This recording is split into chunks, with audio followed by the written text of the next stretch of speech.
से पढ़ाई कितनी पढ़ी आपने? मैंने एनआईटी के सूरतकल में बीटेक किया और 5 साल as a quality assurance manager BCH electric limited Faridabad में है, उस कंपनी में मैंने काम किया। अभी इस समय आप संत जीवन में अभी संत के जल डालने से कैसे पूरी पेड़ खिलखिल हो जाते हैं, उसी तरह मेरे को ये प्राप्त हुआ।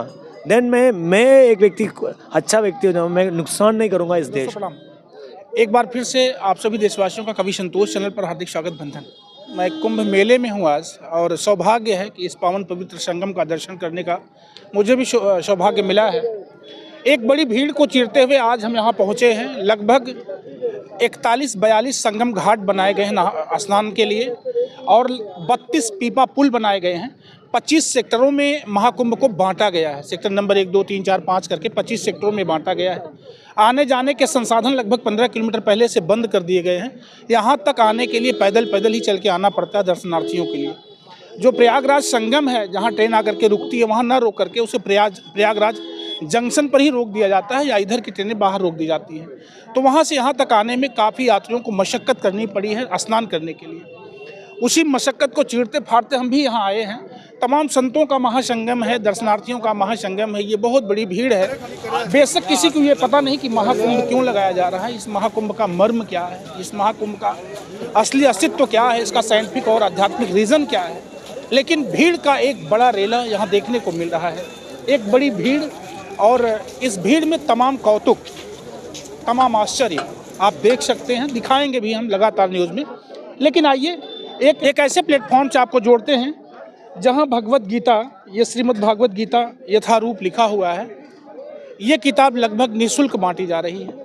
किस संस्था के द्वारा और क्यों बांटी जा रही है? लगभग 7 लाख किताबों का वितरण करते जा रहे हैं।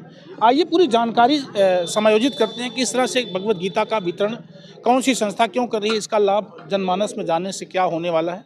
आइए जो यहाँ के इस कार्यक्रम के अध्यक्ष हैं, जो इस पूरे सिस्टम को देख रहे हैं, उनसे कुछ बात करते हैं। जी बाबा जी, स्वागत है आपका मेरे चैनल पर। हरे कृष्ण। बाबा जी, ये जो भगवत गीता आप बांट रहे हैं, लगभग अब तक कितनी किताबें आप बांट रहे हैं? अभी तक हम लोग ऑलमोस्ट 40,000 करीब बांटे हैं। 40,000। टारगेट कितनी किताबों को? 7 लाख का। 7 लाख का टारगेट है। ये बांटने वाले कितने लोग कर्मचारी आपके पास हैं? अराउंड 150 लोग हैं। आप अराउंड 5 स्टेशन में अब मिलेंगे। 5 जगह से हम बांट रहे हैं। 5 जगह से 150 डिवोटीज। अच्छा। 150 लोग बांट रहे हैं। इसका उद्देश्य क्या हो सकता है? मेन उद्देश्य है, आजकल आप देखते हैं कलयुग कैसे बढ़ रहे हैं, लोग अंदर में धार्मिकता कम होते जा रहे हैं, बहुत कष्ट बढ़ रही है, हर घर में लड़ाई सब कुछ है। मेन कारण है भगवान से दूर हो रहे हैं। भगवान से दूर होने का मतलब है भगवान से संदेश से दूर है। धर्म का मतलब ही भगवान का वाणी। सो ये भगवत गीता है, भगवान का वाणी है। भगवान ने हमको बताया ये मनुष्य योनि का जीवन का लक्ष्य क्या है, इस मनुष्य योनि को कैसे यूज़ कर सकते। जैसे हमको कोई गाड़ी लेते हैं, उसका एक मैनुअल होती है, उसी तरह एक मनुष्य योनि का मैनुअल ये भगवत गीता है। सो इसका पढ़ेंगे, जब पढ़ेंगे देन तो पता चलेगा इस कॉम्प्लिकेटेड मशीन को हम कैसे यूज़ कर सकते हैं। सो इसलिए हम क्या मन करता है वैसे यूज़ करते हैं। हमको धर्म क्या है, अधर्म क्या है पता नहीं, क्या सही है क्या गलत है ये भी नहीं पता है। जब पढ़ेंगे ये पता चलेगा पुण्य कार्य क्या है, पाप क्या है, हमको कैसे जीना चाहिए, कैसे खुश रह सकते हैं, कैसे दूसरों को खुश कर सकते हैं, ये ईर्ष्या को कैसे दूर कर सकते हैं, काम को कैसे दूर कर सकते हैं। हर शिक्षा भगवान ने दिए हैं। हम कौन है, हम शरीर नहीं है, हम आत्मा में भगवान का अंश है। कैसे जड़ के जल डालने से कैसे पूरी पेड़ खिलखिल हो जाते हैं, उसी तरह जब भगवान का हम सेवा करेंगे देन देश में कोई वो नहीं रहेगा, कष्ट नहीं होगा, एक दूसरे का देश में एक मित्रता होगी। असली मित्रता तो भगवान के संदेश से होती है। ये एक बड़ा सवाल उठता है, श्रीमद् भागवत गीता 7 लाख किताबों को छापना, बांटना एक बड़ा खर्च है, तो इस खर्च को कौन उठा रहा है? इस खर्च को तो हम लोग का इस्कॉन भी उठा रहे हैं और कुछ वेलविशर भी इसको डोनेट किए हैं, इसको हमारा तरफ से बांटी है। सो वो ये दोनों में इस्कॉन की तरफ से भी हो रहे हैं और कुछ अच्छी लोग हैं, कोई किसके पास धन है वो लोग ने भी बोला कि ऐसे संदेश को बांटना चाहिए। जगह हमारे पास इतना धन तो नहीं है, बट कोई धनी व्यक्ति हैं इसे अच्छे कार्य को सपोर्ट कर रहे हैं। सो वो लोग के माध्यम से अभी लगभग इस मेले के अलावा और कहाँ आप इसको बांटेंगे या वितरण करेंगे? ऐसा मेला में हम सिर्फ भगवत गीता नहीं बांट रहे हैं, हम हर दिन 1 लाख का फ्री मील भी बांट रहे हैं और हरिनाम संकीर्तन भी कर रहे हैं। फ्री मील मतलब क्या होता है? पूरा प्रसाद। अच्छा, मतलब में चपाती, दाल, चावल, सब्जी, स्वीट, ये सारे आइटम है। कल हम लोग 1,20,000 ताली बांटे हैं फ्री में, लोगों को खिलाए हैं। आप जाएंगे सेक्टर 9 में लगातार भंडारा चल रही है, और वो भी हैं अराउंड इस पूरी रेलवे स्टेशन। कहाँ के रहने वाले हैं मूल रूप मैं तो साउथ का रहने वाला हूँ, बट मैं दिल्ली में मंदिर में मैं सेवा देता हूँ। मैं एजुकेशन एंड ट्रेनिंग का देखभाल करता हूँ। से? क्वालिफिकेशन कितनी है आपकी? मैं बीटेक किया हूँ NIT के सूरतकल में। अभी यहाँ संत के रूप में जीवन बिता रहे हैं या कर्मचारी के रूप में? मैं संत का रूप में, मेरा इसमें 1 रुपये मेरा कमाई नहीं है। मैं भगवान का संदेश को बांटने के लिए मैं अपने जीवन को मैं दिया। इतनी पढ़ाई के बाद अगर आपने अपना जीवन यहाँ समर्पित कर दिया तो परिवार का और क्या? अच्छा कमाई भी किए हैं, ऐसे नहीं है। सो मैं देखता हूँ बड़ा इंजीनियर, बहुत इंजीनियर्स हैं, बहुत डॉक्टर्स हैं, बट धर्म को आगे बढ़ाने वाला लोग कम है। जैसे हम लोग आराम से रेस्ट करते हैं क्योंकि बॉर्डर में हमारे सैनिक लोग खड़े रहते हैं गोली लेने के लिए। इसी तरफ है, इस संस्कार का बचाने के लिए, संस्कृति का बचाने के लिए हम लोग को आगे आना चाहिए। उसके लिए हम लोग आगे आए हैं। हरे कृष्ण। यानी इतनी पढ़ाई के बाद अपने देश की संस्कृति और अपने देश के कल्चर को बचाने के लिए आपने अपना जीवन संत जीवन में दे दिया है। इन किताबों का वितरण या इस संस्था से जुड़ करके आपने जो है, ये संस्था है, इस संस्था से जुड़ करके आपने अपनी पढ़ाई लिखाई सब कुछ समर्पित कर दिया। पर नहीं, बड़ा सवाल उठता है कि परिवार आपका कैसे चल रहा होगा अगर आपने अपना घर छोड़ा, अपनी पत्नी को छोड़ा, बच्चों को छोड़ दिया, या आप लगातार रेगुलर इसी संस्था से जुड़ करके यहाँ लगे हैं, काम कर रहे हैं। तो जो घर आपका है, जहाँ आपके पापा ने आपको पैदा किया होगा, वो स्थान कौन देख रहा है, कैसे चल रहा है? जैसे हमारा ऐसे नहीं है, जब भगवान का कोई सेवा देता है उसको घर, ऐसा नहीं कि वो घर है बहुत करीबी हो जाता है, ऐसे नहीं। भगवान का बोलता है मेरे तरफ एक स्टेप लिया तो भगवान बोलता है मैं 10 तरफ आता हूँ।